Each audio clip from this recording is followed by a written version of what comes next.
Hello আসসালামু আলাইকুম guys, কেমন আছেন? আশা করি সবাই ভালো আছেন। তো গাইস, অনেকদিন থেকে সবাই একটা কমেন্ট করতেছেন কিভাবে আপনার পার্সোনাল নাম্বার বা জিমেল দিয়ে কিভাবে এক্সচেঞ্জ ব্রোকারে অ্যাকাউন্ট ক্রিয়েট করে আপনার এনআইডি কার্ড দিয়ে ফুললি ভেরিফাইড করতে পারবেন। তো গাইস, আজকে দেখাবো কিভাবে এক্সচেঞ্জ ব্রোকারে অ্যাকাউন্ট ক্রিয়েট করবেন, কিভাবে আপনার এনআইডি কার্ড দিয়ে আপনার exchange broker account fully verify করতে পারবেন। তো গাইস, তার জন্য ফার্স্টে ক্রোম ব্রাউজারে যাবেন। তো ক্রোম ব্রাউজার আসার পর সার্চ অপশনে টাইপ করবেন এক্সনেস। তো আমি টাইপ করতেছি এক্সনেস। এক্সনেস টাইপ করার পর এই যে এক্সনেস লগ ইন, এই এক্সনেস লগ ইনে ক্লিক করবেন। এক্সনেস লগ ইনে ক্লিক করার পর যে ফার্স্টে যে আসছে এক্সনেস ট্রেড অনলাইন, এটাতে ক্লিক করবেন। তো ক্লিক করার পর এক্সচেঞ্জ.com এর হোম পেজে নিয়ে আসছে। তো এখন ফার্স্টে অ্যাকাউন্ট ক্রিয়েট করতে হবে। অ্যাকাউন্ট ক্রিয়েট করার জন্য এই যে উপর রাইট কর্নারে সাইনিং অপশনে ক্লিক করবেন। সাইনিং অপশনে ক্লিক করার পর আপনার যদি আগে অ্যাকাউন্ট ক্রিয়েট করা থাকে তাহলে এখানে আপনার অ্যাকাউন্টে জিমেল দিবেন, এখানে পাসওয়ার্ড দিয়ে সাইন ইন করে নিতে পারবেন। আর যদি আপনি নিউ করে ক্রিয়েট করতে চান তাহলে যে ক্রিয়েট অ্যান অ্যাকাউন্টে ক্লিক করবেন। ক্রিয়েট অ্যাকাউন্টে ক্লিক করার পর এখানে আপনি ইমেল অ্যাড্রেস দিয়ে দিবেন। তো আমি আমার ইমেল অ্যাড্রেস দিয়ে দিচ্ছি। জিমেল দেওয়ার পর পাসওয়ার্ড, গাইস এখানে একটা স্ট্রং পাসওয়ার্ড দিয়ে দিবেন। আর এখানে পাসওয়ার্ডটা অবশ্যই 8 ডিজিট থেকে 15 ডিজিট ক্যারেক্টারের ভিতরে হতে হবে। আর এখানে একটা ক্যাপিটাল লেটার বা একটা স্মল লেটার দিবেন আর নাম্বার দিবেন। তো আমি ফার্স্টে ক্যাপিটাল লেটার দিচ্ছি। ক্যাপিটাল লেটার দেওয়ার পর এখন স্মল লেটার দিচ্ছি। স্মল লেটার দেওয়ার পরে এখন নাম্বার দিচ্ছি। নাম্বার দেওয়ার পর এখন আপনারা কোশ্চেন মার্ক বা ডট চিহ্ন ইউজ করতে পারেন। তো আমি কোশ্চেন মার্ক ইউজ করছি। তো কোশ্চেন মার্ক ইউজ করার পরে দেখেন 4টার ভিতরে 3টা ফিল আপ হয়ে গেছে। এখন এখানে বলছে 8 থেকে 15টা ক্যারেক্টার ইউজ করতে। তো আপনি যে কোনো নাম্বার দিতে পারেন। তো আমি নাম্বার দিয়ে দিচ্ছি। দেখেন 9টা ক্যারেক্টার দিয়ে দিচ্ছি, কারণ 8 থেকে 15টার ভিতরে 9টা ক্যারেক্টার আছে। তো এর জন্য 4টাই গ্রিন হয়ে গেছে। আর গাইস, এই পাসওয়ার্ডটা অবশ্যই নোট করে রাখবেন বা এখানে ক্লিক করে আপনার পাসওয়ার্ড দেখতে পারেন। তো জিমেল ঠিক থাকলে, পাসওয়ার্ড ঠিক থাকলে রেজিস্টারে ক্লিক করবেন। তো আমি রেজিস্টারে ক্লিক করি।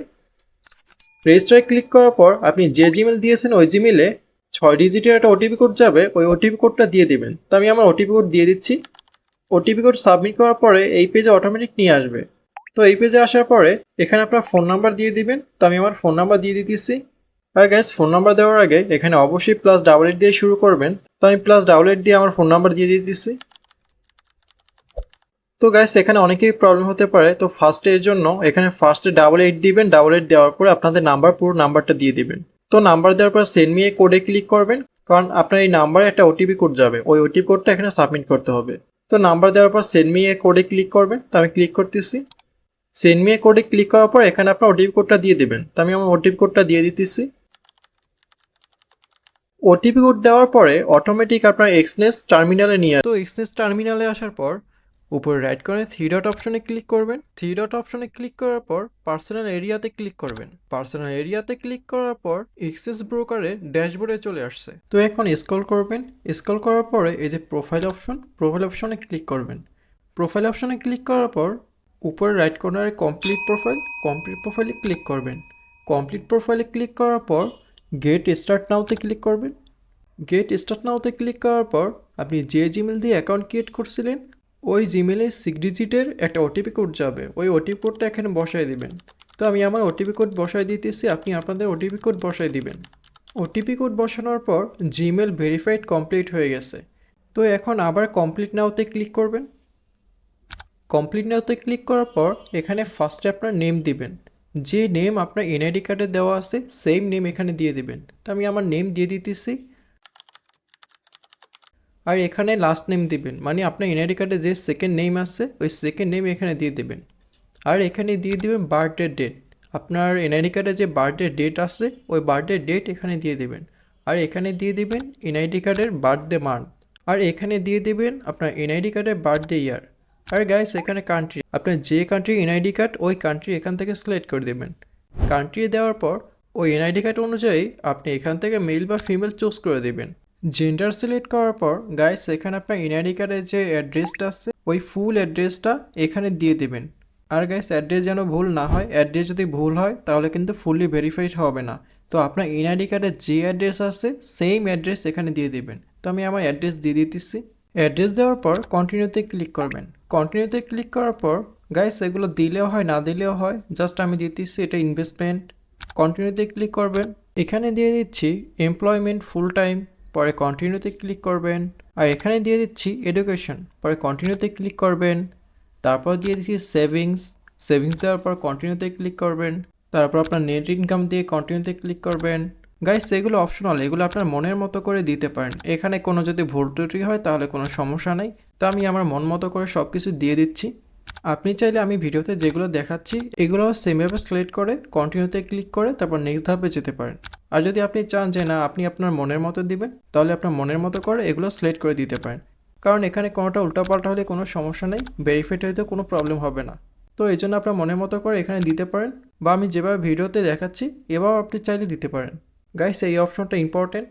আর এই অপশনটাতে এখানে তিনটাতেই টিকমার্ক করে সাবমিটে ক্লিক করবেন। এখন আপনার ফোন নাম্বার ভেরিফাই করতে হবে, তো তার জন্য কনফার্ম ফোনে ক্লিক করবেন। কনফার্ম ফোনে ক্লিক করার পর এখানে আপনার কন্ট্যাক্ট নাম্বার দিয়ে দেবেন। তো কন্ট্যাক্ট নাম্বার দেওয়ার পরে কন্টিনিউতে ক্লিক করবেন। কন্টিনিউতে ক্লিক করার পর আপনি যে নাম্বারটা দিয়েছেন ওই নাম্বারে 6 ডিজিটের একটা ওটিপি কোড আসবে, ওই ওটিপি কোডটা এখানে দিয়ে দেবেন। তো আমি আমার ওটিপি কোডটা দিয়ে দিতেছি। ওটিপি কোড দেওয়ার পর আপনার এক্সচেঞ্জ অ্যাকাউন্ট 80% ভেরিফাইড হয়ে গেছে। বাকি 20% ভেরিফাই করার জন্য ভেরিফাই নাওতে ক্লিক করবেন। ভেরিফাই নাওতে ক্লিক করার পর এখানে আপনার এনআইডি কার্ড আপলোড করতে হবে। আপলোড ডকুমেন্টে ক্লিক করবেন। আপলোড ডকুমেন্টে ক্লিক করার পর এখানে টিকমার্ক করে সাবমিট ডকুমেন্টে ক্লিক করবেন। সাবমিট ডকুমেন্টে ক্লিক করার পর আপনি কিসের মাধ্যমে আপনি ভেরিফাই করতে যাচ্ছেন, আপনি পাসপোর্টের মাধ্যমে করতে পারবেন, লাইসেন্সের মাধ্যমে করতে পারবেন। তো আমরা এনআইডি কার্ডের মাধ্যমে করব, তো তার জন্য এনআইডি কার্ড সিলেক্ট করে নিচ্ছি। তো এনআইডি কার্ড সিলেক্ট করার পর দেখে এখানে ফন্ট সাইজ যেভাবে দেওয়া আছে সেমভাবে দিতে হবে, আঁকা বাঁকা করে দিলে হবে না। অ্যান্ড ব্যাক সাইড যেভাবে দেওয়া আছে সেমভাবে দিতে হবে, আঁকা বাঁকা করে দিলে হবে না। তো এখন আমি আমার এনআইডি কার্ডের ফন্ট সাইজ সিলেক্ট করে দিচ্ছি। তো ফন্ট সাইজ সিলেক্ট করার জন্য এই যে ফন্ট সাইজ অপশনে ক্লিক করবেন। ফন্ট সাইজ অপশনে ক্লিক করার পর আপনার গ্যালারি থেকে আপনার এনআইডি কার্ডের ফন্ট সাইজ পিকটা সিলেক্ট করে দিবেন। তো ফন্ট সাইজ সিলেক্ট করার পর এখন ব্যাক সাইড সিলেক্ট করতে হবে। তো তার জন্য যে নিচে ব্যাক সাইড অপশনে ক্লিক করবেন। এখন আপনার গ্যালারি থেকে আপনার এনআইডি কার্ডের ব্যাক সাইড সিলেক্ট করে দিবেন। ব্যাক সাইড সিলেক্ট করার পর সাবমিট ডকুমেন্টে ক্লিক করবেন। সাবমিট ডকুমেন্টে ক্লিক করার পর আপনার অ্যাকাউন্টে যদি কোনো প্রবলেম না থাকে তাহলে 3 থেকে 7 মিনিটের ভিতরেই আপনার অ্যাকাউন্ট ফুললি ভেরিফাইড হয়ে যাবে। অলরাইট গাইস, দেখেন অ্যাকাউন্ট ফুললি ভেরিফাই হয়ে গেছে। তো এখন ডিপোজিট নাওতে ক্লিক করে আপনি ডিপোজিট করতে পারবেন। তো ডিপোজিট নাওতে ক্লিক করার পর আপনি যদি পিসি দিয়ে অ্যাকাউন্ট ক্রিয়েট করে থাকেন তাহলে এখানে আপনার 2 ফ্যাক্টর অপশন চালু করতে হবে। তো তার জন্য এনেবল নাওতে ক্লিক করবেন। এনেবল নাওতে ক্লিক করার পর গুগল পাসওয়ার্ড ম্যানেজারে ক্লিক করবেন। গুগল পাসওয়ার্ড ম্যানেজারে ক্লিক করার পর এখানে সেভ অ্যানাদার ওয়েতে ক্লিক করবেন। সেভ অ্যানাদার ওয়েতে ক্লিক করার পর আপনার পিসিতে যে পাসকিটা আছে পিসির পাসকি এখানে সিলেক্ট করে দিবেন। তো পিসির পাসকি সিলেক্ট করার পর কনফার্মে ক্লিক করবেন। কনফার্মে ক্লিক করার পর আপনার অটোমেটিক পাসকি সেভ হয়ে যাবে। সেভ হওয়ার পর ওকেতে ক্লিক করবেন। ওকেতে ক্লিক করার পর এখান থেকে প্রোফাইলে চলে যাবেন। প্রোফাইলে যাওয়ার পর গাইস ফাইনালি আমাদের এক্সচেঞ্জ অ্যাকাউন্ট ফুললি ভেরিফাইড হয়ে গেছে। তো এখন লেফট সাইড থেকে ডিপোজিট অপশনে যাবেন। ডিপোজিট অপশন গিয়ে বাইন্যান্স দিয়ে ডিপোজিট করতে পারবেন, বিকাশ দিয়ে ডিপোজিট করতে পারবেন, অনেক অপশন আছে ডিপোজিট করার। তো আপনি এখান থেকে আপনার যে কোনো একটা পেমেন্ট মেথড সিলেক্ট করে নিতে পারেন। এখানে অলরেডি অনেকগুলো পেমেন্ট মেথড দেওয়া আছে। তো এখন মাই অ্যাকাউন্টে যাবেন। মাই অ্যাকাউন্টে যাওয়ার পর অলরেডি তো ডেমো অ্যাকাউন্টে ব্যালেন্স আছে। তো তার জন্য ট্রেডে ক্লিক করবেন। ট্রেডে ক্লিক করার পর এক্সচেঞ্জ টার্মিনালে ক্লিক করবেন। এক্সচেঞ্জ টার্মিনালে ক্লিক করার পর আপনার ডেমো অ্যাকাউন্টে এক্সচেঞ্জের চার্ট ওপেন হয়ে যাবে। তো আপনি এখান থেকে ডেমো ট্রেডিং প্র্যাকটিস করে আপনার ট্রেডিং স্কিলকে আরও ডেভেলপ করতে পারবেন। তো গাইস, ভিডিওটি কেমন লাগছে অবশ্যই কমেন্টে জানাবেন। আর এমন ইন্টারেস্টিং ভিডিও পাওয়ার জন্য চ্যানেলটা সাবস্ক্রাইব করে অবশ্যই পাশে থাকবেন। ভালো থাকবেন সবাই। আল্লাহ হাফেজ।